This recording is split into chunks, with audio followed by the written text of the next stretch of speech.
जो लोग मसीह में आते हैं उनको धर्म बदलने के लिए पैसा मिलता है। बाइबल इस बात के लिए कभी विरोध नहीं किया तुम चैरिटी मत करोगे, और बाइबल में भी कहते हैं गरीबों को मदद करना चाहिए। काफ़ी लोग सोचते हैं कि हम नशा छोड़ देंगे, पर उनको मुश्किल लगता है। अगर मान लो कोई ऐसी सिचुएशन में है तो वो कैसे उससे निकल सकता है। जिनको अंदर इच्छा है मुझे इस चीज़ से बाहर आना है, किसी की ज़बरदस्ती से, पेरेंट्स बोलने से, वाइफ बोलने से, जब तक वो व्यक्ति को खुद इच्छा नहीं है तब तक हम जितना भी प्रेयर करो कोई फायदा नहीं। अगर मैं मसीह में आती हूँ तो मुझे आपको चंदा देना पड़ेगा। हाँ, पैसा देना पड़ेगा। जो प्रभु में आएगा वो दान और दशमांश सच में देना, जहाँ प्रेयर में आपको वही देना पड़ता है। दशमांश क्या होता है? बाइबल ये हमें समझाता है जितने भी हमारे पास मिलते हैं सब प्रभु देते हैं, लेकिन परमेश्वर की प्रेम के कारण उसमें से 10 में से एक हिस्सा अलग करो परमेश्वर के पास। मान लीजिए दो व्यक्ति हैं, ठीक है। एक व्यक्ति जो है वो अच्छा व्यक्ति है, कोई मतलब मंदिर नहीं जाता, मस्जिद नहीं जाता, कुछ नहीं करता, अपना नॉर्मल लाइफ जीता है वो, और खाता पीता है, दोस्तों के साथ घूम लेता है, शायद कभी शराब पी लेता है। और एक व्यक्ति है जो मर्डर करा है, ये व्यक्ति है जिसने बड़े बड़े में भी व्यभिचार में है ये। उसके बाद ये व्यक्ति मसीह में आता है, पश्चाताप करता है और सुधर जाता है। तो अब एंड में जब इन दोनों व्यक्तियों की लाइफ ख़त्म होगी तो इन दोनों में से स्वर्ग कौन जाएगा? जय मसीह की फ्रेंड्स, आज के हमारे इस एपिसोड में हमारे साथ है पास्टर मैथ्यू चाको, जो कि चंडीगढ़ में मिनिस्ट्री करते हैं और 20 साल से ये चंडीगढ़ में मिनिस्ट्री कर रहे हैं। और इन्होंने बहुत सारे लोगों को परमेश्वर के बारे में बताया, और उसके साथ साथ इन्होंने बहुत सारे सेवक तैयार किए। और इनका बाइबल कॉलेज भी है जो कि चंडीगढ़ में ही है। और चंडीगढ़ में सेवकाई करते हुए उनकी जर्नी के बारे में, परमेश्वर के बारे में जो उनको परमेश्वर ने सिखाया, वो सारी इन्फॉर्मेशन, उसके साथ साथ जो कि हम जानते हैं कि बहुत सारी परमेश्वर के बारे में मिस इन्फॉर्मेशन है। तो हमने कोशिश की है इस एपिसोड के द्वारा कि हम सच को सामने लेकर आएं और परमेश्वर के उस सच को हम जानें। तो हमारा फाइंडिंग हिज ट्रूथ पॉडकास्ट का ये पहला एपिसोड है, और मैं विश्वास करती हूँ आप सबको ये पसंद आएगा। आप सबको जय मसीह की। मैं आपको स्वागत करना चाहती हूँ हमारे इस शो में, जो हम आज से स्टार्ट कर रहे हैं, और इसका नाम है फाइंडिंग ट्रूथ। तो हमारा इससे गोल ये है कि हम सच को जानें, और परमेश्वर को अगर इंसान कोई सच्चे दिल से ढूंढे तो वो पा सकता है। और मैंने भी अपनी लाइफ में ये फ़ील किया, और मैं आपसे भी जानना चाहूँगी आपकी जर्नी और आपकी फैमिली की जर्नी कैसी रही, और आपकी मिनिस्ट्री। तो आप उसके बारे में कुछ बताइए। ओके, थैंक यू, आपने ये अवसर मुझे दिया। एक्चुअली जिस परिवार में मैं पैदा हुआ, और उसका ऐसे था जो मेरा दादा वगैरह है, तो काफ़ी बातों में स्ट्रगल करने वाला एक परिवार थे। तो एक तो उनको बच्चे नहीं होता था, 4 बच्चे हुआ, उस चारों खराब हो गया। तो जैसे लोग कहते थे इधर जाओ उधर जाओ, सारा पैसा खर्च कर दिया। वो स्कूल के मास्टर था, ज़मींदार था, पैसा आता था, लेकिन महीना ख़त्म होने से पहले ये सब समाप्त होते थे। तो बच्चे की प्रति वो ज़्यादा चिंता में थे, संबंधी नहीं हो रहे थे, नष्ट हो रहे थे। फिर किसी ने उसको प्रभु की, यीशु मसीह की ऊपर विश्वास करने के बारे में, बाइबल के महत्व के बारे में बताया। तो उसने बाइबल पढ़ा, प्रेयर किया।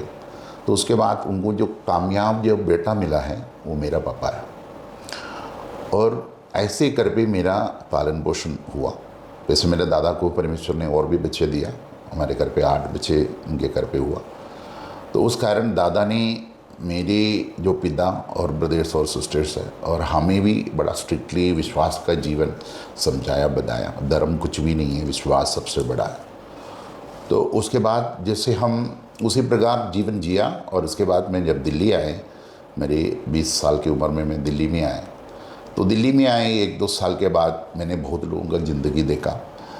तो और कुछ लोग क्रिश्चियन लोग बोलते हुए और जो गलत करते हुए वो भी मैंने देखा। कुछ चर्च के अंदर गया, वहाँ पर का गड़बड़ मैंने देखा। तो ये सब देखे मुझे थोड़ा निराश और दुख आया। और आखिर में मैंने निर्णय लिया, तो कोई परमेश्वर नहीं है। तो जब ये निर्णय लिया, और उसके बाद एक दिन परमेश्वर ने मुझे दर्शन में मुझे बात करना शुरू कर दी, तो इंसान को नहीं देखना, तो बाइबल पढ़, मुझे देख। और जब ये आवाज़ मैंने सुना, उसके बाद मैंने बाकी सारी बातों को, इंसान की बातों को देखना छोड़ दिया, और परमेश्वर के ऊपर मैंने विश्वास किया और बाइबल पढ़ते थे, आगे बढ़ा। ऐसे चलते चलते मेरा इच्छा यही था मैं बाहर कंट्री में जाने के लिए। तो बाहर कंट्री में जाने के लिए मैंने एक तो कनाडा में मेरा चाचा था, तो वहीं के लिए मैं ट्राई कर रहे थे, और दूसरा मैंने शारजा, दुबई शारजा में जाने के लिए, क्योंकि वहाँ मेरा ब्रदर इन लॉ था, वो मुझे फ्री वीज़ा में ले जाने के लिए पूरा तैयारी में थे। तो लेकिन ऐसे ही चलते हुए आया, मैं बिल्डिंग डिज़ाइनिंग में थे, और जब बिल्डिंग डिज़ाइन में आप मेरे से पूछेगा तो जब हमारे पंजाब की कपूरथला में जो रेल कोच फैक्ट्री है उसका मास्टर प्लान मैंने बनाया, और दिल्ली में लक्ष्मी नगर में जो ऑफिस बिल्डिंग्स है 18 और 21 फ्लोर का है, तो उसकी कई फ्लोर का ड्राइंग्स मैंने बनाया। उसी में मैंने भारद्वाज एसोसिएट के साथ, आर्किटेक्ट एसोसिएट के साथ मैंने काम किया। एक तो मेरे प्लान था यार दिल्ली में रहकर एक अच्छा कॉन्ट्रैक्ट वे में ड्राइंग बना के बिल्डिंग कंस्ट्रक्शन में, तो उसमें करोड़ों पैसा कमा सकता है, नहीं तो बाहर जाना। तो ये दोनों मेरे प्लानिंग, क्योंकि मेरे साथ जो काम किया लोग हैं बाहर दे गल्फ़ कंट्री में गया, उसका तो 10 साल पहले 5 लाख रुपया, 7 लाख रुपया तक सैलरी मिलता था वहाँ। लेकिन मैं ऐसे ट्राई कर रहे थे, उसके बीच में परमेश्वर ने मुझे एक ऐसी बातों में सेवकाई के बारे में बताया। वो ऐसे था, मैं दिल्ली में रहता था, लेकिन मेरा वहाँ का जो स्पिरिचुअल लीडर थे उसने मुझे एक मीटिंग लीड करने के लिए चंडीगढ़ भेजा।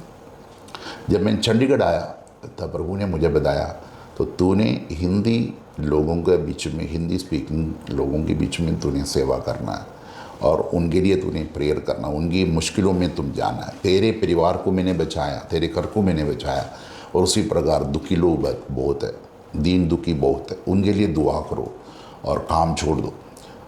और ये बात में शादी होने के बाद 1 साल के बाद था, क्योंकि मेरा फादर लो नहीं मानते थे, मेरा फादर नहीं मानते थे, मैं उस बात में स्ट्रगल कर रहे थे। फिर भी कुछ समय तक मुझे वेट करना पड़ा। उसके बाद प्रभु की इच्छा के अनुसार मैं सेवकाई में चंडीगढ़ में आया। तुम थोड़ा क्लैरिफाई के लिए, ताकि सबको क्लियर हो जाए, थोड़ा सा पीछे जाएंगे, तो मेरे को थोड़े सवाल हैं।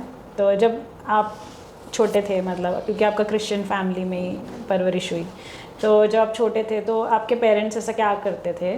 क्योंकि कुछ पेरेंट्स भी देख रहे होंगे, और अगर वो जानना चाहें कि अपने बच्चों को कैसे वो एक मसीही लाइफस्टाइल में रख सकते हैं, तो आप कुछ शेयर कर सकते हो कि कैसे उन्होंने, कुछ डेली रूटीन क्या रहता था कि जिससे आपको हेल्प रही कि आप परमेश्वर से कनेक्टेड रहो?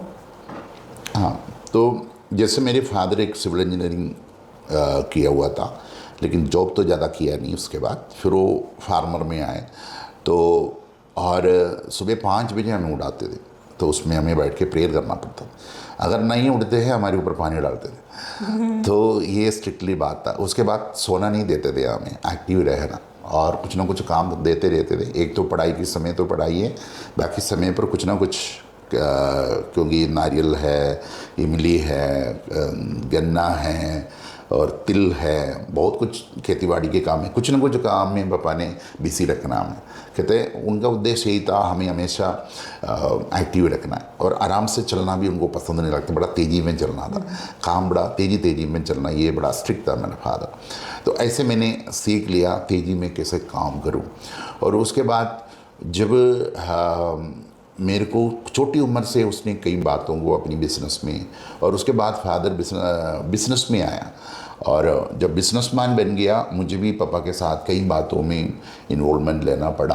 तो कई बार खेतीबाड़ी में जाना पड़ा, कई बार बिज़नेस में आना पड़ा, कई बार पापा ने काफ़ी बातों में कुछ बात मेरे साथ शेयर करते थे, हम डिस्कस करते थे। और मुझे लगता है 14 साल की उम्र से मेरे ऊपर एक रिस्पॉन्सिबिलिटी आया, साथ साथ पढ़ाई भी, और इसी प्रकार हुआ। लेकिन प्रेयर बड़ा कंपलसरी था, और हफ्ते में हर शुक्रवार को शाम को खाना छोड़ के प्रेयर करना, ये हमारा घर का कानून था। तो हमारा मम्मी भी इस बात के लिए बहुत स्ट्रिक्ट थे। तो डेली फैमिली प्रेयर भी होती थी जैसे? हाँ, फैमिली प्रेयर रात को 9 बजे के समय था, सारे मिल के गीत गाना, बाइबल का थोड़ा भाव पढ़ना है। तो कई बार पापा घर पे है तो बाइबल की 5 मिनट कुछ शब्दों में बोल के देते हैं, और उसके बाद सभी प्रेयर करना था छोटी उम्र से। तो अगर कई बार पापा आने में लेट होते तो भी हम प्रेयर करना शुरू करते, क्योंकि मेरा 2 बड़ी सिस्टर्स था, वो भी इस बातों में मुझे बड़ा शिक्षा देते। और दूसरी बात, हमारे घर पे झूठ बोलना नहीं देते थे। झूठ बोल दिया तो मेरा सिस्टर भी मुझे मारते थे। और खैर तो मैं झूठ बोलता था और उनको घुमाता था, उसके लिए मैं नंबर 1 था, घुमाना और झूठ बोलना सब। लेकिन मेरा 15 साल की उम्र में परमेश्वर ने एक इंसिडेंट में मुझे बताया तो झूठ बोलना गलत है। वो ऐसे ही था, मैंने जब मेरे पापा का एक दुकान था, मैंने वहाँ पर बैठा तो वहाँ पर सारे लिखने का एक अच्छा पेन था। मैंने बातों में से किसी को बात करके ऐसे नीचे लगाया, उसका निब टूट गया। मुझे पता था पापा से डांट मिलेगा, तो मैंने क्या किया, पीछे दुकान का पीछे कुछ मिट्टी छुआने निकाल के रखा था, मैंने उसके बीच में छुपा दिया क्योंकि पापा को पता ना था। तो जब पापा आया, मैं घर पे गया तो मैं 2 घंटे के बाद दुकान में आया तो मेरे को पूछा वो पेन कहाँ है। तो मैंने वो पेन सारी जगह मैंने कहा था मुझे को तो पता नहीं है। तो लेकिन पापा ने मेज के अंदर से वो पेन निकाल के दिया और मेरे रोंडे गड़े हो गया, आंसू आना शुरू किया क्योंकि इतनी छुपा के मैंने रखा हुआ चीज़। मैं विश्वास किया परमेश्वर ने उनको बुद्धि दे के उस निकाल के दिखाया। उसी दिन से मैंने झूठ बोलना छोड़ा है। तो ये बहुत मैं कोशिश करता हूँ झूठ से दूर रहे क्योंकि प्रभु पसंद नहीं करते हैं, ये बात मुझे पता है। तो ये कुछ एक आदतें मतलब हम लोग सीख सकते हैं कि एक झूठ नहीं बोलने की, डेली फैमिली प्रेयर की, सुबह उठ के भी प्रेयर का रूटीन था या सुबह उठ के जो भी काम वगैरह के आज सुबह फैमिली प्रेयर था, उसके बाद फिर स्टडी लिखना बहुत कुछ थे इसलिए फिर नहीं। लेकिन शाम को छुट्टी के दिनों में फास्टिंग टाइम में 7 बजे से 8 बजे तक पर्सनल प्रेयर करता था। फिर फास्टिंग डे में ज़्यादा समय बैठ के प्रेयर करते थे। तो बचपन में आपका परमेश्वर से नज़दीकी मतलब कब आपको लगा कि ऐसा कुछ यीशु मसीह है या कब मतलब एहसास हुआ ऐसा कुछ एनकाउंटर हुआ? एक्चुअली मुझे संडे स्कूल क्लासेस होता था, संडे के दिन बाइबल का कुछ क्लासेस होता था तो वहाँ सारे बच्चे जाता था, मेरे सिस्टर्स भी जाते थे, मुझे भी ले जाता।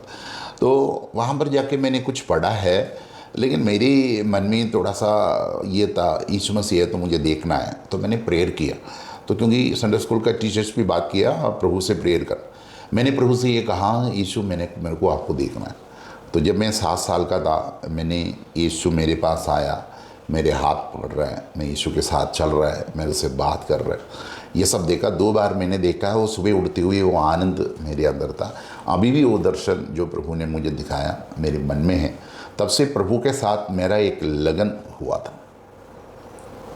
ओके, तो ये सब केरल में था। तो आप वहाँ से आपने कहाँ तक 10th तक एजुकेशन या पूरी ग्रेजुएशन वहीं से करी है केरल से? केरल से किया। उसके बाद आप जॉब के लिए दिल्ली आए। तो जॉब में जैसे जॉब करते हैं तो उस टाइम पे आपका रिलेशन कैसा था परमेश्वर के साथ? जॉब में भी कॉलेज में भी प्रॉब्लम ये था, ऐसे ही कॉलेज में जीवन जीना बड़ा मुश्किल हो जाता है क्योंकि आपको पता है +1 +2 में तो आ गया तो बच्चे क्लास में नहीं बैठते हैं। लड़कियां कुछ बैठेगा, लड़के लोग सारे बाहर था। कई बार मैं अकेले एक ही लड़का था तो लड़कियां मेरे को पूछते थे मैथ्यूस तुम भी लड़की बन गया क्या, सारे बाहर घूम रहा है। क्योंकि मेरे को पता है लड़के बाहर जाएगा तो हकीकतों में गड़बड़ में दारू में जाना है। मैं उससे बचने के लिए बैठा था। वो बड़ा मुश्किल के समय था, लेकिन मैंने स्ट्रगल करते हुए वो पूरा किया। इवन दिल्ली में आके मैंने आर्किटेक्ट ऑफिस में जब जॉब करना शुरू कर दिया तो वहाँ पर भी सैटरडे सारे मिलके कई बात के लिए जाता था, मुझे भी बुलाता था, लेकिन मेरे को इससे अलग रहना पड़ा। तो लेकिन जो गए हुए लोग थोड़ी समय के बाद मैंने देखा वो कई प्रॉब्लम में फंस गया। लेकिन उसके बाद वही लड़कियां और लड़के मेरे पास आता था काउंसलिंग के लिए, मैथ्यूस तू मुझे एक एडवाइस दे दो, मैं ऐसे बातों में फंस गया, ऐसे गलतियाँ हुआ। तो मैं उनके बीच में फिर एडवाइज़र बन गया। तो मुझे एक रेस्पेक्ट भी वहाँ पर मिलना शुरू किया क्योंकि मेरे को सैटरडे संडे भी छुट्टी था उस समय। तो मैंने सैटरडे ज़्यादा बाइबल पढ़ने में, प्रेयर करने में ज़्यादा समय उसी में बैठते थे। तब परमेश्वर का एक सामर्थ्य और बुद्धि भी प्रभु मुझे देता था। तो जैसा हम सुनते हैं कि सबत का दिन हमें परमेश्वर के लिए अलग रखना चाहिए। तो अगर हम जैसे जॉब में है, बहुत सारे लोग अपनी लाइफ में बिज़ी हैं, तो सबत के दिन में अगर तो हमें मतलब क्या करना चाहिए? जो भी हमारा संडे आराधना का दिन होता है तो चर्च के बाद भी मतलब बाइबल क्या हमें गाइड करती है कि हम परमेश्वर से कैसे कनेक्टेड रह सकें और अपना स्पिरिचुअल लाइफ भी हमारी ग्रो हो, तो क्या हमें इसके लिए करना चाहिए? एक्चुअली सारा दिन परमेश्वर ने बनाया, तो प्रभु ने बनाया 6 दिन काम करो, 7वां दिन आराम करके आराधना और प्रेयर। तो it means fellowship with God. यही प्रभु ने मनुष्य को जब बनाया, परमेश्वर की इच्छा यही था मनुष्य के साथ फेलोशिप, संगति रखें। तो लेकिन मनुष्य वो संगति पाप के कारण तोड़ के चले गया। वही प्रभु आज भी चाहते, इसलिए हमें समझाने के लिए है यीशु मसीह को दोबारा इस धरती में भेजना पड़ा। तो कैसे हम परमेश्वर के साथ रिलेशन में चलो, और एक दिन प्रभु के साथ बैठना वो हमारे लिए एक एनर्जी है। जैसे हमारा मोबाइल एक दिन चलते हैं, हम सुबह या रात को मोबाइल चार्जिंग के लिए रखते हैं, उसी प्रकार हफ्ते में एक दिन प्रभु के पास हम बैठते हैं, आराधना करते हैं, उसमें हमें एक स्वर्गीय एनर्जी मिल जाता है और हमारा जीवन में स्वर्गीय बुद्धि और शक्ति मिलती है। जब यह स्वर्गीय पावर, उसको होली स्पिरिट भी बताते हैं, होली होस्ट हम बताते हैं, तो जब हमारे जीवन में आते हैं, हमारे अंदर की जो अशुद्धता का स्वभाव है, जो संसार की सोच, पाप की सोच, ये हट जाता है। एक दिव्य या ईश्वरीय स्वभाव हमारे अंदर आ जाता है। ये खुद से होता है मोस्टली जब हम वचन में और प्रार्थना में आगे, तो कि हमें एफर्ट डालने पड़ते हैं एक्स्ट्रा। जैसे काफ़ी लोग सोचते हैं कि हम नशा छोड़ देंगे, पर उनको मुश्किल लगता है, वो फिर उसके बारे में सोचने लग जाते हैं और फिर वो उसकी तरफ अट्रैक्ट होते हैं, फिर उनको मौका मिलता है, फिर वो करते हैं। अगर मान लो कोई ऐसी सिचुएशन में है तो वो कैसे उससे निकल सकता है?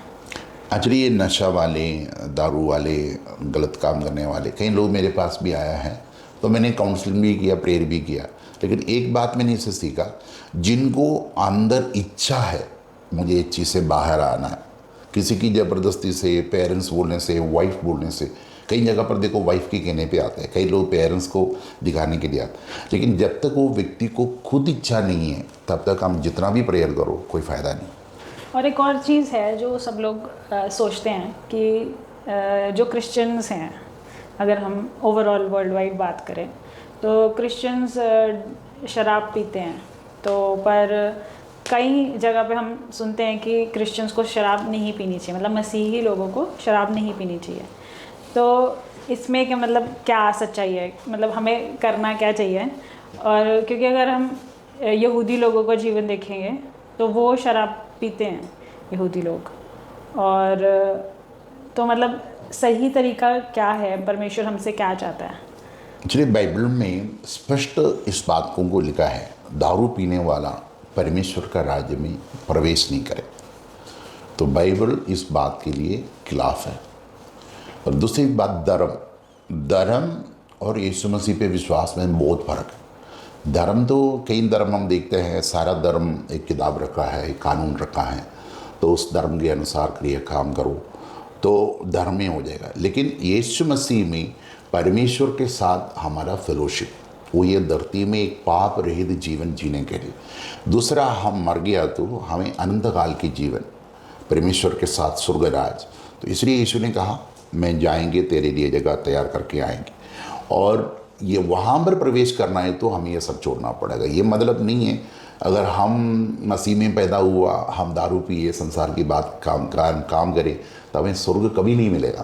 तो एक जानवर की जैसे हम मर जाएंगे। ऐसा भी तो होता है कि हम विश्वास की वजह से स्वर्ग में जा रहे हैं, तो फिर हमारे काम से क्या फ़र्क पड़ता है?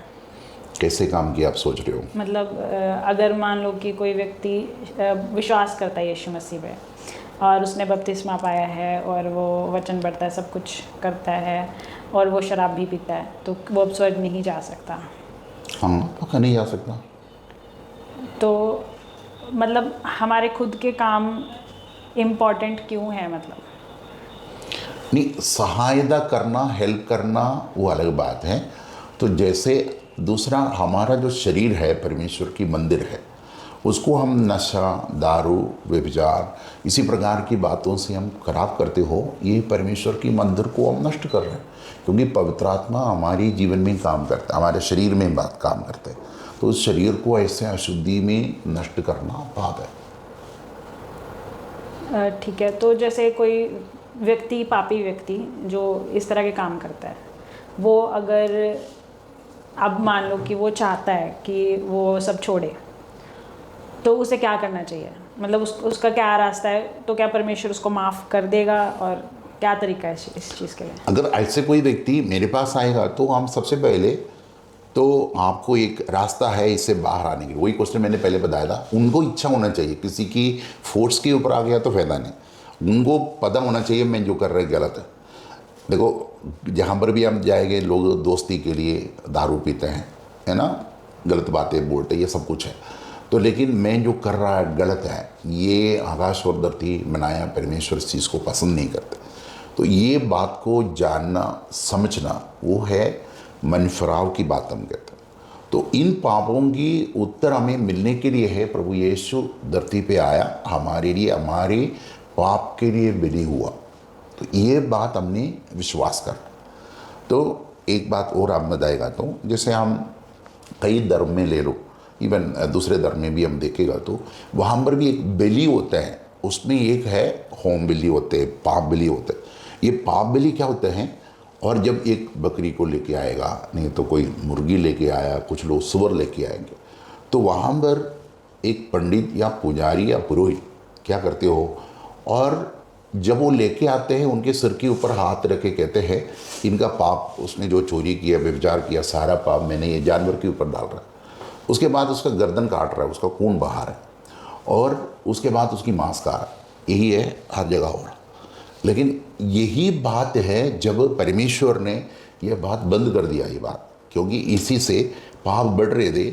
लोग पाप करने के लिए पाप करते हैं, बार बार बलि भी करते हैं। इसे पंडित लोग या पुरोहित लोग पैसा बनाते थे, इसको बिजनेस में लेके आए, इसलिए है। और वहाँ पर अपना एक रूप या पुत्र इस धरती में भेजा सारे मानव जाति के लिए, और लहू बहाए और मर जाए, लेकिन वो मेमना मुर्दों में से जी उड़ा, ताकि वो परमेश्वर है, वो ही हमारा उद्धार करता है। वो जो कोई इस पर विश्वास करे, मेरे पापों के लिए मरा, मेरा प्रभु है, जब ये विश्वास करते हैं तब उनको स्वर्गीय पापों की क्षमा मिलते हैं। ओके, तो मान लो कि मैं ऐसा चाहती हूँ, तो अभी मुझे क्या करना चाहिए कि मैं, मान लो कि मैं इस रास्ते से हटना चाहती हूँ, जिस भी गलत रास्ते पे मैं चल रही हूँ, और मैं यीशु मसीह के द्वारा स्वर्ग राज्य में पहुँचना चाहती हूँ, तो मेरे को अभी इसी वक्त, मतलब मैं अगर मान लो ये वीडियो देख रही हूँ, तो मैं अभी क्या कर सकती हूँ? नहीं, बात ये है, देखो सारा बाइबल पढ़ के सारा कानून सीख के हम प्रभु में नहीं आ सकता। ये तो बड़ा लंबी प्रोसेस है, उसके लिए हमें बहुत कुछ मेहनत करना पड़ता है। लेकिन परमेश्वर ने बनाया हुआ रास्ता सिंपल है हमारे लिए। तो हम पहले अपना पापों को मान लो और अंगीकार करो, यीशु मेरे लिए आया।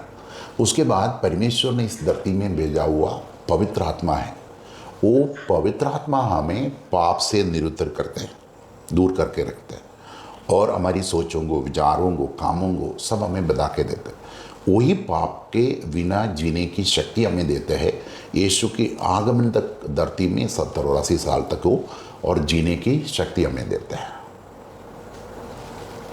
और काफ़ी लोग जो मसीह में हैं और मसीह को नहीं भी जान, मतलब ऐसा भी है इंडिया के अंदर कि बहुत सारे लोग जानते ही नहीं हैं कि यीशु मसीह कौन है और क्यों आया है, और इनफैक्ट स्वर्ग क्या है और स्वर्ग में क्यों जाना है, क्योंकि स्वर्ग की भी अलग अलग डेफिनेशन है हम देखें तो। क्योंकि मैं अगर कुछ पर्सपेक्टिव से हमें ऐसा लगता है कि स्वर्ग में बहुत सारी अप्सराएं होती हैं या स्वर्ग में बहुत सारी हूरें होती हैं, तो अब मैं एक लड़की हूँ, मुझे नहीं जाना, मतलब मेरे को क्या करना है हूरों का डांस देख के या अप्सराओं का डांस देख के। तो ये स्वर्ग अलग है जिस स्वर्ग की आप बात कर रहे हो, या क्यों सबको वहाँ जाना ज़रूरी है? देखो, अगर हम जैसे हमारा इंडिया के अंदर आप भी 140 करोड़ से लोग हैं, और पूरे वर्ल्ड में 700 करोड़ लोग हैं, और इसमें तकरीबन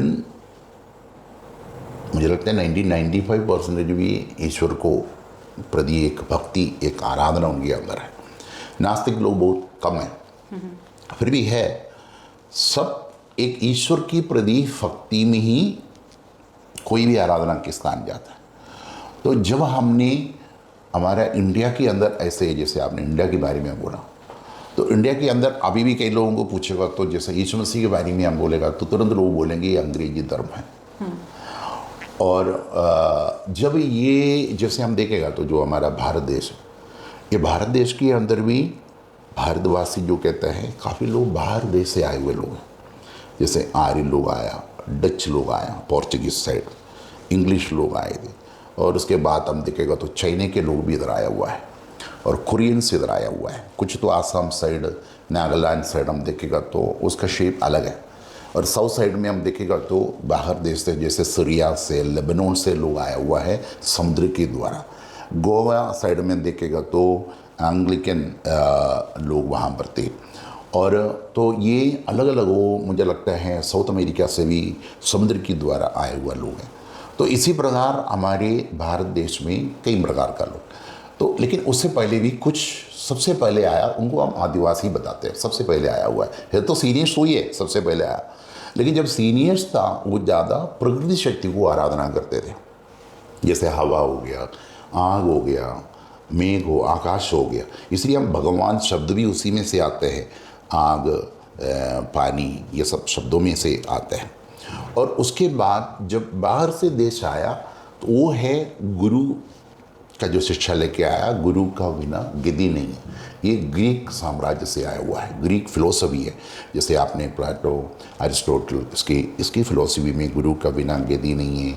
और आखिरी में मनुष्य परमेश्वर जैसे बन जाएगा, और मनुष्य परमेश्वर कभी बदलता नहीं है, मनुष्य बदल जाएगा। और इसी प्रकार की कई टीचिंग वहाँ से आया हुआ है। बाकी मूर्ति पूजा भी इंडिया की नहीं है। मूर्ति पूजा बाबिलोन से आया हुआ है, इराक से आया हुआ है। तो बाबिलोनिया टीचिंग है मूर्ति पूजा, वो इंडिया में बाद में आया, अडोप्ट किया, वो है मूर्ति पूजा। और जो पहले आए हुआ लोग प्रकृति शक्ति की आराधना करता था, बाहर से आए हुआ लोग मूर्ति पूजा की करता था, और फिर आए हुए लोग जैसे मैंने बताया गुरु पूजा के करते हैं। तो नॉर्थ साइड में हम देखेगा तो ज़्यादा गुरु को इम्पोर्टेंस देते हैं, और ये बात हम देख सकते हैं। लेकिन सबके अंदर ईश्वर की प्रति इच्छा है। मैं आपको एक बात बताऊं, आप मंदिर के ऊपर जो गुम्बद देखो, गुरुद्वारे के ऊपर जो गुम्बद देखो, यहूदी मंदिर के ऊपर जो गुम्बद देखो, सब एक ही जैसे ही है। मस्जिद के ऊपर भी, हाँ, मस्जिद के ऊपर भी सही में। तो मतलब सबका उद्देश्य यही है, सबको पता नहीं है, कुछ ना कुछ करना है। कई लोग कहते हैं ये करो वो करो, इसलिए यीशु मसीह ने कहा भड़के हुए लोगों को ढूंढ के मैं आया।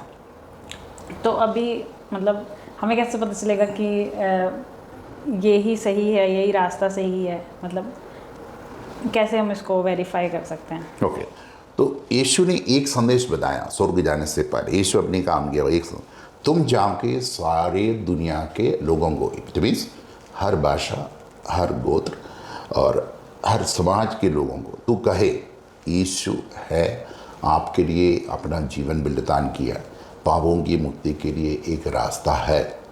तो विश्वास करे उद्धार पाएगा, नहीं है तो दोषी ठहरा जाएगा। तो विश्वास करें ना करें वो उनके ऊपर है। हम किसी को ज़बरदस्ती तो करना पड़ता है, तो ऐसे जोर नहीं लगा सकता। उनको बताने की एक इच्छा है, जिनको मानना है मान लो, जिसको नहीं मानना है मत मानो। तो मान लीजिए दो व्यक्ति हैं, ठीक है। एक व्यक्ति जो है वो अच्छा व्यक्ति है, कोई मतलब मंदिर नहीं जाता, मस्जिद नहीं जाता, कुछ नहीं करता, अपना नॉर्मल लाइफ जीता है वो, ठीक है। और खाता पीता है, दोस्तों के साथ घूम लेता है, शायद कभी शराब पी लेता है। और एक व्यक्ति है जो मर्डर करा है जिसने बहुत बुरे पाप करे हैं। और फिर इन दोनों में जो ये व्यक्ति है जिसने बड़े में भी व्यभिचार में है ये बुरी तरह से, और उसके बाद ये व्यक्ति मसीह में आता है, पश्चाताप करता है और सुधर जाता है। तो अब एंड में जब इन दोनों व्यक्तियों की लाइफ ख़त्म होगी, तो आप ये बोल रहे हो कि ये जो पश्चाताप करा जिस व्यक्ति ने, जो कि जिसने मर्डर्स भी करे और व्यभिचार में भी था और बुरे, वो व्यक्ति स्वर्ग में जाएगा। और जो ये दूसरा व्यक्ति है जो सब कुछ बढ़िया अपना नॉर्मल लाइफ जी रहा था, पूरी लाइफ एक अच्छे इंसान की तरह, वो नहीं जाएगा। उसमें दो प्रकार की बात है। हमारे अंदर दो प्रकार का पाप है। एक है हमारा जन्म पाप, दूसरा है हमारा कर्म पाप। ये दोनों पाप की मजदूरी है मौत।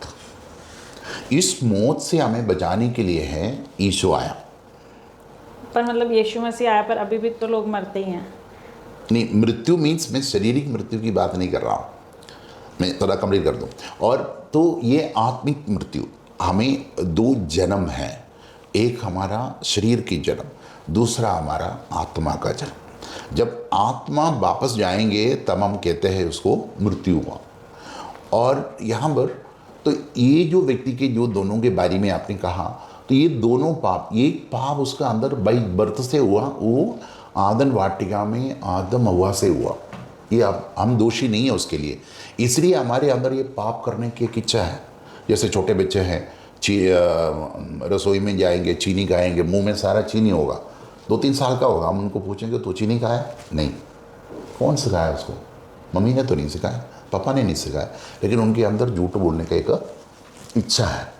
तो स्कूल में छोड़ दो, पेंसिल चोरी करके आएगा, रबर चोरी करके आएगा। कौन सिखाया? मम्मी ने तो नहीं बताया, टीचर ने नहीं बताया।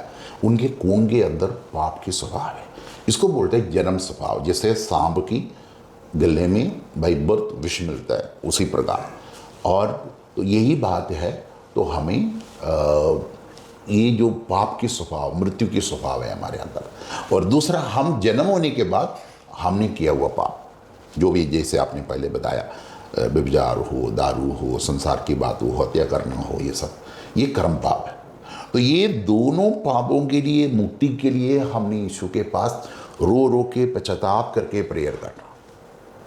तो आप देखो, ये जो गलती हम करते हैं, तो हम कोर्ट में जाएगा तो भी जो आपने बताया पाप है, हमें तो दंड मिल जाएगा, लेकिन वो शारीरिक। लेकिन स्वर्ग में हमें आनंद जीवन में भी ऐसे काम करेगा तो हमें आनंद काल का जीवन, मसीह जीवन सिर्फ 70-80 साल का नहीं है, उसके बाद एक आनंद काल का जीवन है, वो है सबसे बड़ी बात। और 1000 साल यीशु के साथ राज्य करेंगे, उसके बाद हमारे लिए एक नया यरूशलेम स्वर्ग से उतर के आएंगे, और वहाँ पर परमेश्वर भी उतर के आएंगे, उसी में हम वास करना। ये नहीं है मरने के बाद फिर कुत्ता बन जाए, या दोबारा गरीबों में पैदा हो जाए, या मच्छर बन जाए, और ऐसे ही बातों में नहीं। स्वर्ग राज्य में परमेश्वर के साथ जीवन जीने के लिए हमें, और इन पापों से दूर होकर मनुष्य जब जीवित है और इन बातों से पश्चाताप करते हो, तब स्वर्गीय राज हमें मिलेगा। ये हमारे विश्वास की खूबियत है। नहीं तो सारे ऐसे मसीह बन गया तो क्या फ़ायदा है? कोई फ़ायदा नहीं। लेकिन जो जैसे मैंने क्वेश्चन पूछा कि जो 2 व्यक्ति थे, तो इन दोनों में से स्वर्ग कौन जाएगा? जिन्होंने अपने पाप के लिए पश्चाताप करके, यीशु मेरे पापों के लिए आया तो मानकर मैं पाप के बिना जीऊँगा, उसके लिए पवित्र आत्मा से मदद मांगना है। फिर हम भी पाप से दूर ही रहना। इसलिए बाइबल कहते हैं, दुष्ट लोगों से तुम दूरी रहो, ऐसे बोलने वालों से दूरी रहो, ऐसे पिक्चर से, मोबाइल से। इवन देखो, हम ऐसे संगति में जाएगा तो थोड़ी देर के बाद हम भी उसमें फंस जाएंगे। ऐसे संगति से दूर रहना पड़ेगा, कुछ दोस्ती हमें छोड़ना पड़ेगा। ये तो सबसे मुश्किल हो जाता है, क्योंकि हम जब दोस्त होते हैं, हम छोटे होते हैं, सब बच्चे हैं ना, दोस्त बन जाते हैं वो। तो अब जब वो बड़े होते हैं तो एक कोई शराब में चला गया, एक कोई गलत कामों में चला गया, तो उस टाइम पे इतने सालों की बचपन की दोस्ती तोड़ना बहुत मुश्किल हो जाता है, क्योंकि वो जस्ट गलत रास्ते पर है। हाँ, नहीं, उसके लिए एक उदाहरण मैं जल्दी आपको बताएंगे। 2 दोस्त थे, दोनों लड़के इकट्ठे पढ़ते थे, और वो एक तो +2 तक इकट्ठे पढ़ा, उसके बाद एक दोस्त है वो आगे पढ़ा। लेकिन ये +2 वालों ने क्या कर दिया, और अच्छे फ्रेंडशिप में आया, बहुत दारू गुंडागरी में चला गया, और चले गया। उसने इसी बातों में चला, पैसा भी बनाया और लोगों से ऐसे ही लूटते थे। लेकिन दूसरे ने वकील बन गया, और इनकी कोई भी प्रॉब्लम आ गया तो वकील के पास जाता था, वो बजाता था, क्योंकि खुद की दोस्त था, सुबह से खेल में हर बातों में आते थे। और तो ये बजाते रहा, इसलिए इसने काम बढ़ते रहा। ये सब डरते थे ये गुंडा से। और इसने क्या किया, बाद में एक घर को लूट लिया, वहाँ पर हत्या किया लोगों का, पूरा जगह हिल गया। तो केस चले गया, पुलिस आ गया और सब कुछ आ गया। इसने केस अपने दोस्त को बताया, भाई ऐसे ऐसे बात हुआ, तूने मुझे बचाना है। उसने एक शब्द बोला, अरे यार, अभी तो 13 साल हो गया, मैं पहले वकील था, अभी तो मैं जज हो गया। अभी जो कोर्ट में बात सुनेंगे तो वहाँ पर मुझे रिजल्ट लिखना पड़ता है। और कोर्ट में आया, 2 वकीलें उनके सामने पेश किया, और खुद का फ्रेंड जज थे जो उसको बचाते थे, और सब सुन लिया और बात हुआ, सब क्लियर हुआ। तो खुद की दोस्त ने लिखना पड़ा, यह अपराधी है, तो उसको दंड दिया गया। ये है पाप का अंत। कितना भी अच्छा दोस्त हो, वो एक सीमा तक है, उसके बाद वो कुछ भी हेल्प नहीं कर सकता। ये है दुनिया की दोस्ती।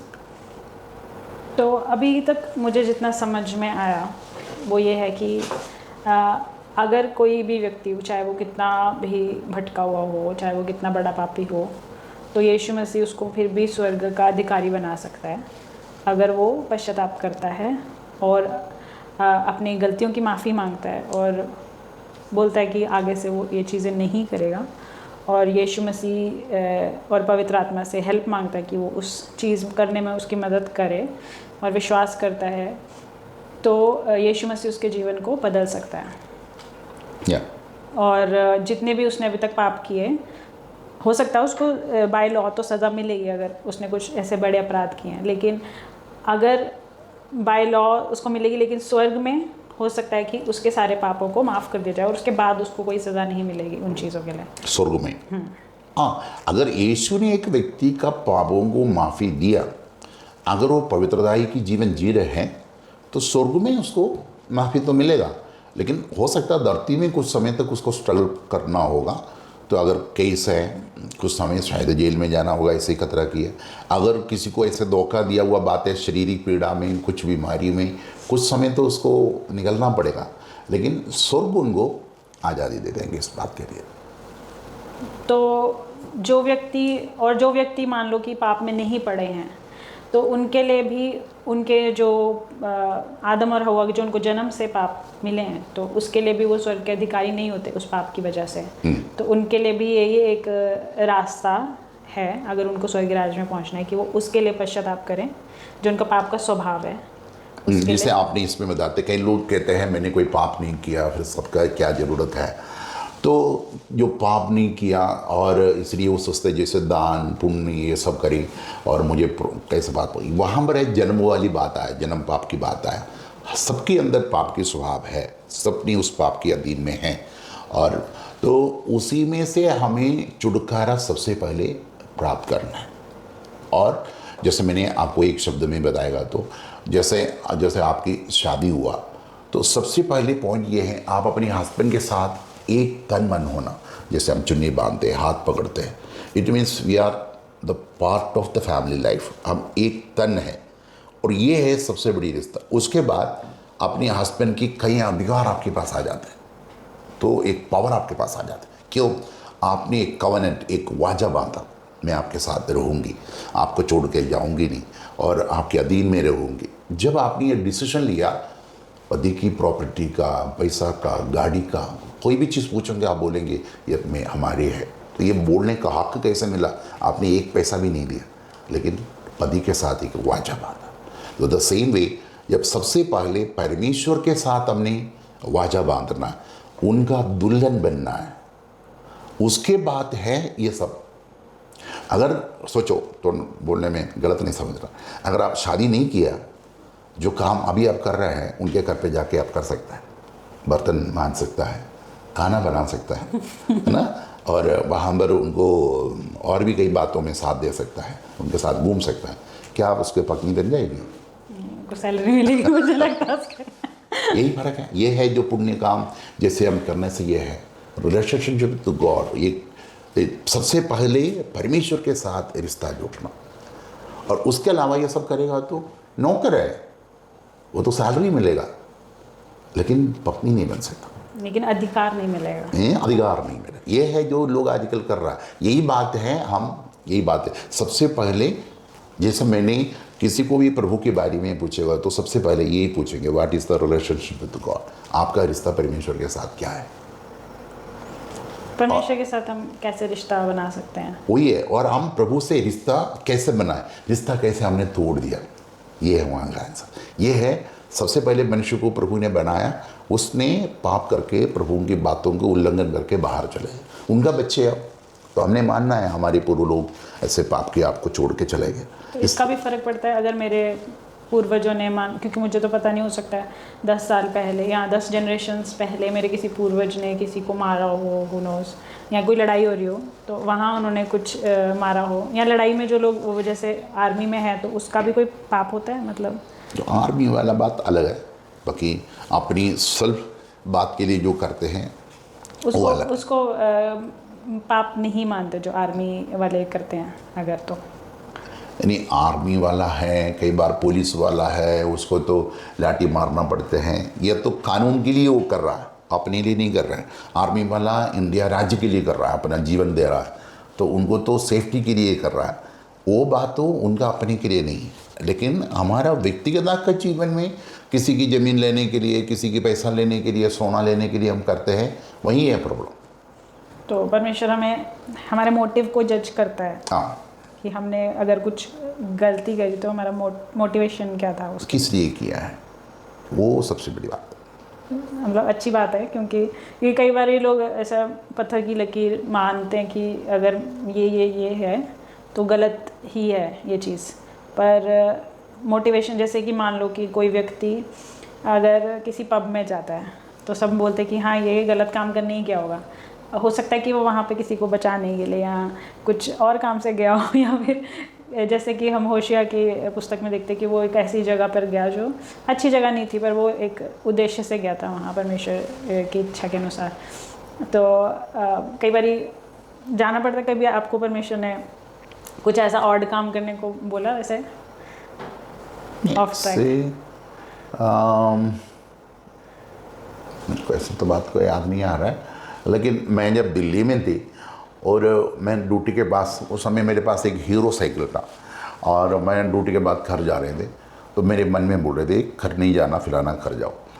तो वहाँ पर मेरे जानते हुए एक सिस्टर और प्रेयर में आते हुए एक बहन भी उधर रहती थी और उधर जाने, फिर भी मैंने सोचा चलो लड़कियों को करें, मैंने क्यों जाना है, मैं सीधा घर पे जा रहा। तो लेकिन मेरा हैंडल अपने आप मुड़ गया, मैंने वहाँ गया, तो मैंने वहाँ गया तो जब उनके घर पे आके मैंने खटखटाया, लेकिन मैं सीढ़ी पे पौड़ी चढ़ के ऊपर आ रहे थे, तब मैंने देखा एक लड़का मैं जानते हैं, वो वहाँ से एकदम कुंदक होके ऐसे जा रहे थे। ये तो मैं मेरे को देखो वो जल्दी चले गया, लेकिन मैंने जाके खटखटाया तो दरवाज़ा नहीं खुल रहे थे, तो मेरे को बोला बाहर से खोलो, तो मैंने बाहर से खोला तो तीनों अंदर बैठ रहे। मैंने भाई मुझे क्या बात है, तो कहते हैं वो लड़का ने आके हमें तंग करने आया, तो हम सब मिलके विरोध किया, तब वो भाग गया, बाहर से कुंडी डाल के चले गए और मैंने जाके कुंडी खोल के उसको बचाया।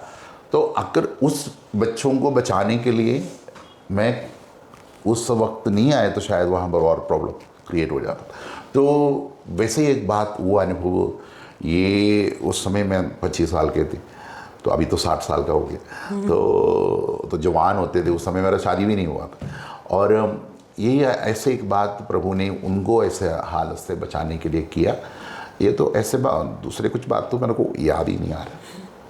तो अगर कोई व्यक्ति है जो पश्चाताप करना चाहता है, तो कैसे उसको प्रार्थना करनी है वो आप बता सकते बोल के, और मैं आपके पीछे उसी प्रार्थना को बोलूँगी।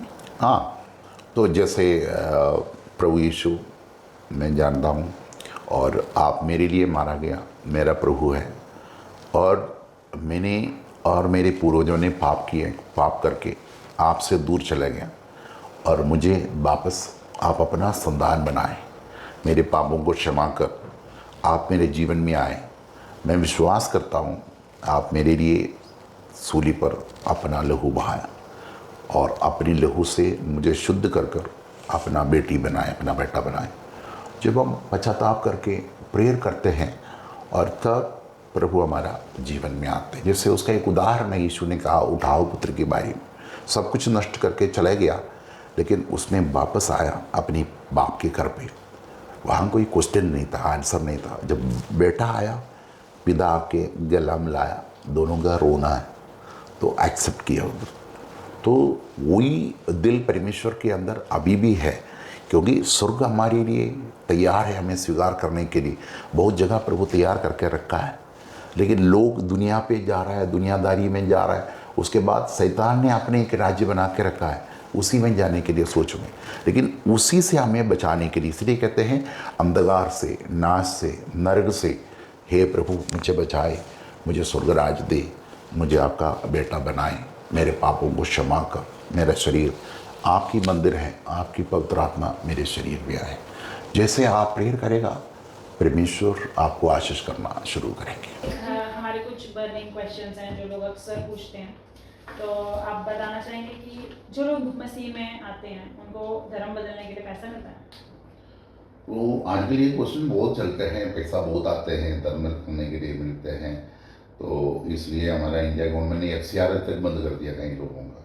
तो FCR FCRA means foreign currency का जो पैसा है कई स्कूल और चैरिटी के लिए आता था, वो भी बंद कर दिया। और लेकिन ये बातों में वो है नहीं है, रियलिटी वो नहीं है। अभी हम देखो हमारे हिंदू धर्म में देखो, पुण्य दान करना अच्छा समझते हैं। पंडित के पास जाएगा तो जरूर वो ये कहते हैं आप फिलाना जगह पे ये करो, गरीबों को रोटी दे दो, और फिलाना जगह पे कपड़ा दे दो। और लोग दिवाली के समय पर भी देखो कितना लोगों को ठंड का कपड़ा देता है, ये तो दान है। और श्रद्धालुओं में देखो वो भी इतनी अच्छी काम करते हैं, चैरिटी सोसाइटी बहुत है उसमें। और कई जगह पर किडनी पेशेंट के लिए हॉस्पिटल फ्री में खोल के देते हैं। बाहर से कनाडा से आधा कनाडा वैसे भी पंजाबी से भरा हुआ है, लोग वहाँ से पैसा इकट्ठे करके हमारा पंजाब में देते हैं। तो बहुत ही चैरिटी सोसाइटी वो लोग कर रहा है, तो अच्छी काम है, लोगों की फायदा के लिए कर रहा है। तो बाइबल इस बात के लिए कभी विरोध नहीं किया तुम चैरिटी मत करो ये। और बाइबल में भी कहते हैं गरीबों को मदद करना चाहिए, सहायता करना चाहिए। तो अगर हम किसी गरीब है, मुश्किल में है, ज़रूरतमंदा है, और उनके लिए हेल्प करना कोई पाप नहीं, तो आप कर सकते हैं। ये हमारा हर एक धर्म में भी ये बताता है। और लेकिन यीशु मसीह पर जो विश्वास है, एक धर्म वाली बात नहीं है।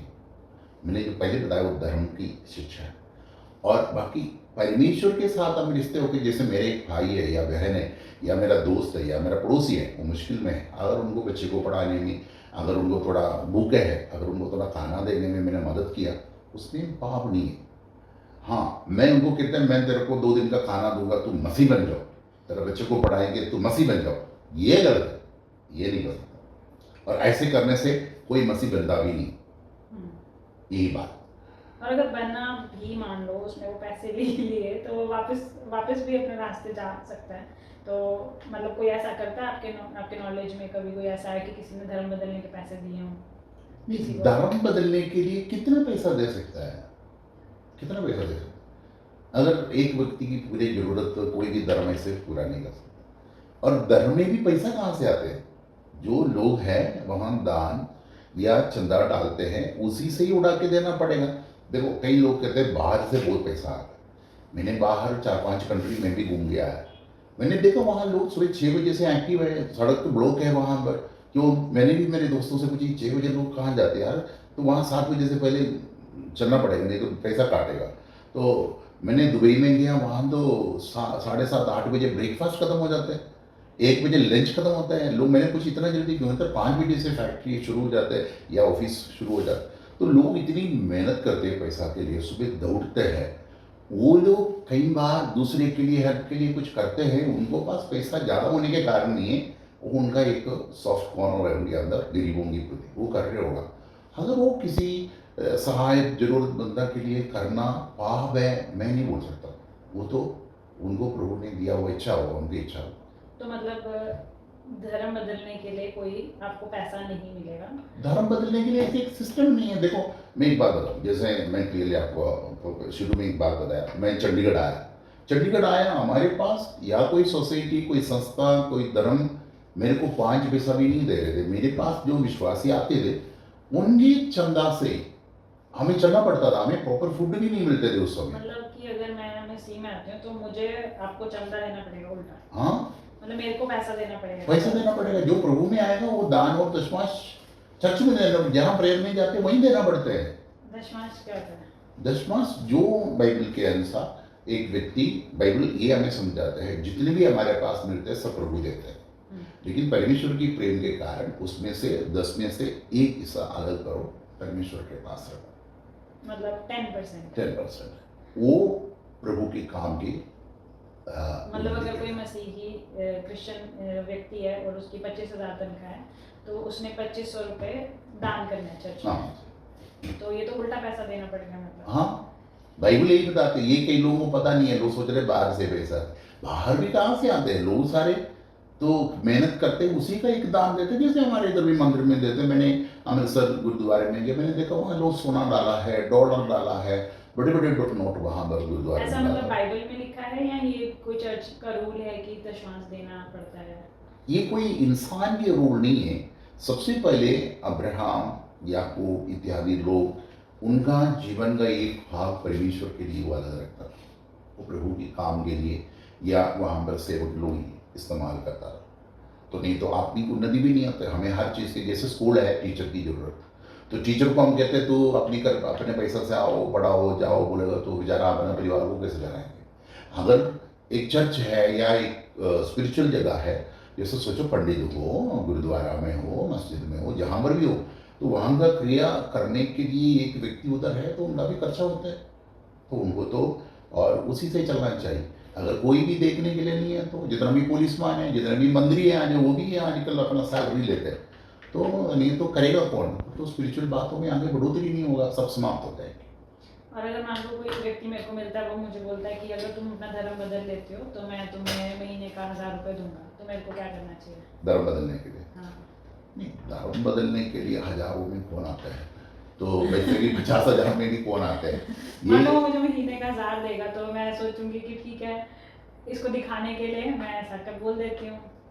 ऐसे कोई मैंने अभी तक किसी को बताया नहीं ना। मैंने ये कई लोग देखो, कई बात जैसे मैं बताता हूँ आपको, कई बार हम प्रेयर में प्रभु की जगह पे दाखरस अंगूर की जूस देते थे, तो लोग ने ये बहाना बनाते थे, ये गाय का खून देते हैं, गाय का खून देते। और तो जब मैं चंडीगढ़ आया, कई लोग मुझे बताया आपको अमेरिका से पैसा आते होगा इसलिए आप ये काम कर रहे हैं, तो लोगों के अंदर ऐसे एक बात डाला है। दूसरा ये है, आप जो बोल रहे हैं सब बाहर का धर्म के बारे में बोल रहा है, ये बातें बता रहे हैं, तो इसी प्रकार एक दोष डाल के जा रहा है, लेकिन सच्चाई तो है नहीं है। जो भी चर्च में जाते हैं उनको पूछो, वो सभी दान दशमांश या चंदा और देते हैं, तभी वही पैसा से और कई जगह पर चैरिटी शुरू हो जाता है। और ये तो है, ये हर धर्म में भी ऐसे करते हैं। तो मुझे मतलब मसीह में आने से मेरे को क्या मिलेगा? एक्चुअली इसमें ये कई बातों की, ये इतना गरीब थे अमीर कैसे हुआ, पहले इनके पास साइकिल भी नहीं था, अभी स्कूटर कार कैसे आया, ये एक बात आ जाए। वो बात सही है, लोग देखने में प्रॉब्लम है। क्यों? हमारा पैसा किस में जाता है? एक तो दारू, पहले 50 का, फिर 100 का, फिर 500 का दारू बोतल जाएगा तो कितना महीना खर्चा हो जाता है। और प्रभु में आने के बाद दारू नहीं, बीड़ी सिगरेट नहीं, अपनी बीवी की दावा, दूसरा कोई बीवी नहीं। अगर दूसरा बीवी आ गया तो पैसा सारा वो लूट किया है ना, तो नहीं जाते हैं। और पुलिस केस नहीं है, अगर आप एक केस के लिए वकील के पास जाओ, लाखों पैसा हमसे खींच लेते हैं, ये प्रॉब्लम है, वो प्रॉब्लम है बोल के। जज को अलग देना पड़ता है, वकील को अलग देना पड़ता है, सारे ये प्रॉब्लम आ जाता है। तो ये हेराफेरी है नहीं।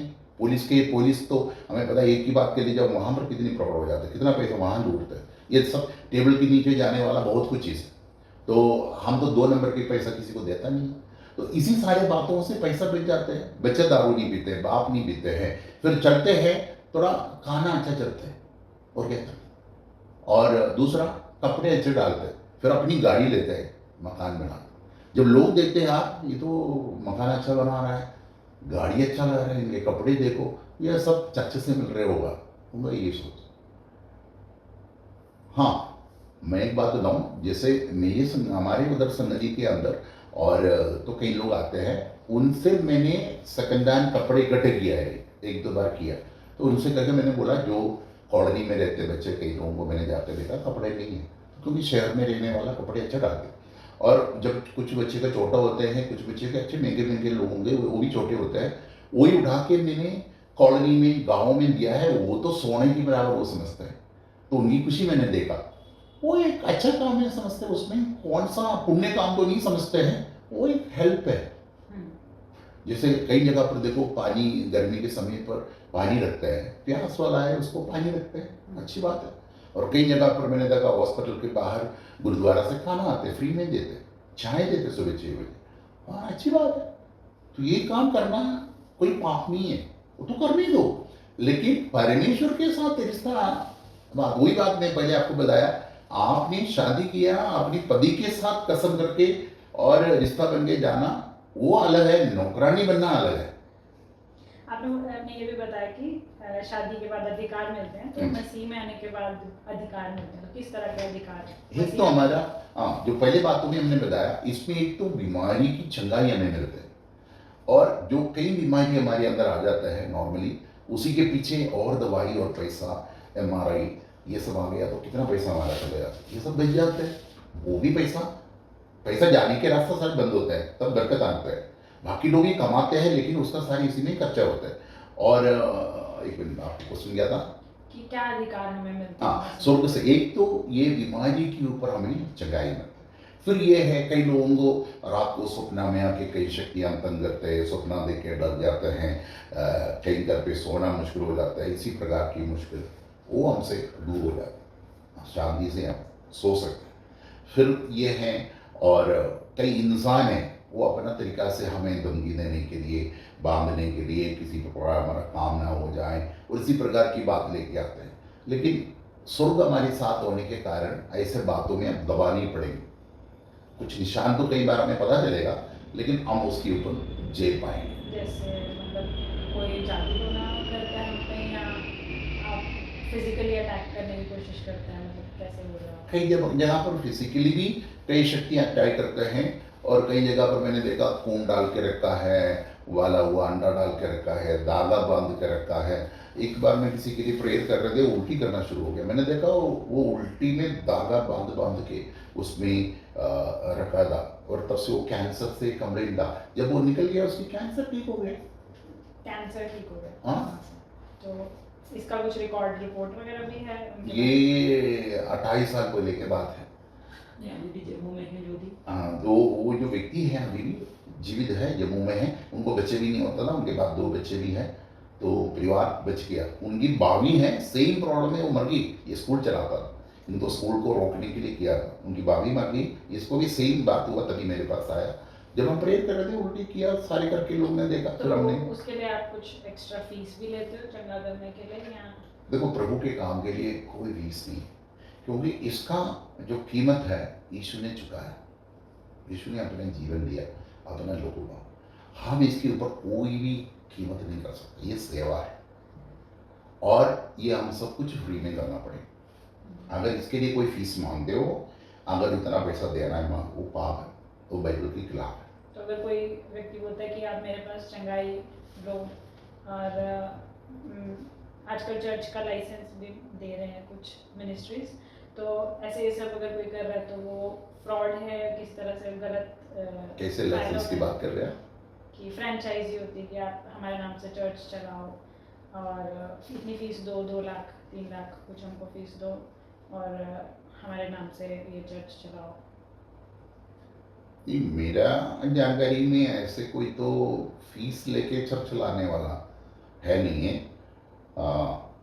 लेकिन मैंने जो शिक्षा दिया, कुछ लोग हैं तो बाद में प्रभु ने सेवा के लिए बुलाहट प्रभु ने दिया, वो चंडीगढ़ से दूर जगह पे गया। उनके लिए थोड़ी समय के लिए, जैसे उनकी किराए के लिए या बच्चे की फीस के लिए कुछ हमने हेल्प किया है। बोलता है कि अगर मान लो मुझे कैंसर है, तो कोई मुझे बोलता है कोई पास्टर कि आप मुझे 1 लाख दो और मैं आपके लिए प्रार्थना करूंगा और आपका कैंसर ठीक हो जाएगा। तो फिर ये ऐसा होता है कुछ? हाँ, ये ऐसा तो कुछ लोग ऐसे ही आजकल शुरू हो चुका है। जैसे पंडित लोग पहले करते थे, एक्चुअली हमारा गुरु नानक भी इस बात के लिए बहुत विरोध करते थे। और तो आजकल कुछ पादरी लोग भी ऐसे ही काम, पादरी मीन्स जो ऐसे चंगाई सभा बोल के लोगों से मैंने सुना कुछ जगह पर लोग पैसा देते हैं, लेकिन ये गलत। तो अगर ऐसा कोई किसी के साथ करता है तो उनको इस तरह के चर्च में नहीं जाना चाहिए? हाँ, मैं विरोध करता हूँ उसको। मैं मेरे साथी जितने भी लगा मैं कहता हूँ ये सब गलत है, उस जगह जाना ठीक नहीं है। क्योंकि हमें यीशु मसीह की जो प्रचार ही करते हैं, किसी पैसा बनाने का काम नहीं है, स्वर्गराज की बात है, सब हमें मृत्यु की बात है ज़्यादा से ज़्यादा मसीह में। तो ये पैसा लेके क्या करना है, संसार की बात लेके क्या करना है? जो कुछ हमें स्वर्ग में, वहाँ पर तो प्रभु ने ऑलरेडी हीरे सोने सबसे बना के रखा है तेरे लिए, तो ये कर रहा है गलत। और जो ये चर्च में जो लोग दशमांश देते हैं, तो वो किस लिए इस्तेमाल होता है पैसा? मतलब अलग अलग चर्च का अलग अलग सिस्टम होता है, या क्योंकि अलग अलग तरह के चर्च, कोई चर्च बहुत बड़ा है, फिर कोई चर्च का अलग ऑर्गेनाइजेशन है, तो ये कैसे चलता है? नहीं, जितना भी चर्च बड़े हो उतना भी खर्चा ज़्यादा है, और जितना चर्च छोटा है उतना खर्चा भी कम है। तो जैसे उसी प्रकार चलाना हो, जैसे साउंड सिस्टम हो गया, अरेंजमेंट्स हो गया, सीटिंग अरेंजमेंट्स हो गया, एसी हो गया, और गेस्ट हो गया, किराया हो गया, और टीम वर्क हो गया, तो ये सब हो गया तो खर्चा तो काफ़ी बातों में हो जाता है। और तो इसी में फिर चलाना है तो इसी इनकम से ही चलाना पड़ता है। ओके।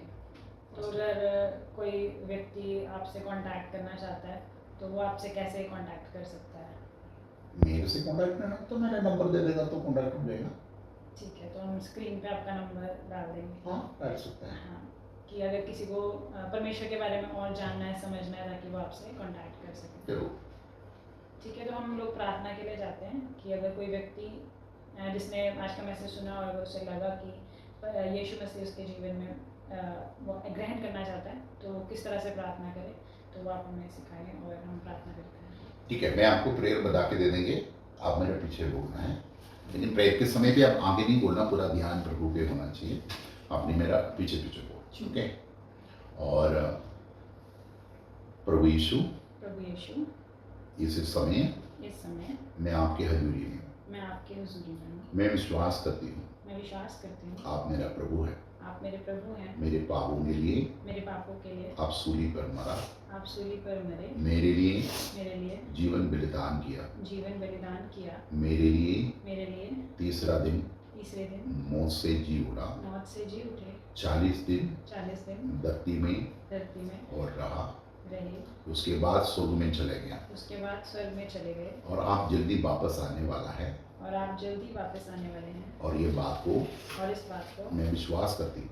मैं विश्वास करती हूँ। यीशु मेरे सारे पापों को यीशु मेरे सारे पापों को मेरे लहू अपनी लहू से अपने लहू से धो के शुद्ध कर धोकर शुद्ध कर अपनी बेटी बनाए। अपनी बेटी बनाई। प्रभु मेरा शरीर तन मन सब कुछ आपको ही देता हूँ। आपको ही देता हूँ। आपकी पवित्र आत्मा मेरे जीवन में मेरे शरीर में काम करे। मेरा शरीर आपकी मंदिर है। आपका मंदिर मैं आपके लिए जीऊंगी। मैं आपके लिए जीऊंगी। आपकी बेटी बनकर मैं जीऊंगी। यीशु मुझे अपना बनाए। यीशु के नाम से आमीन।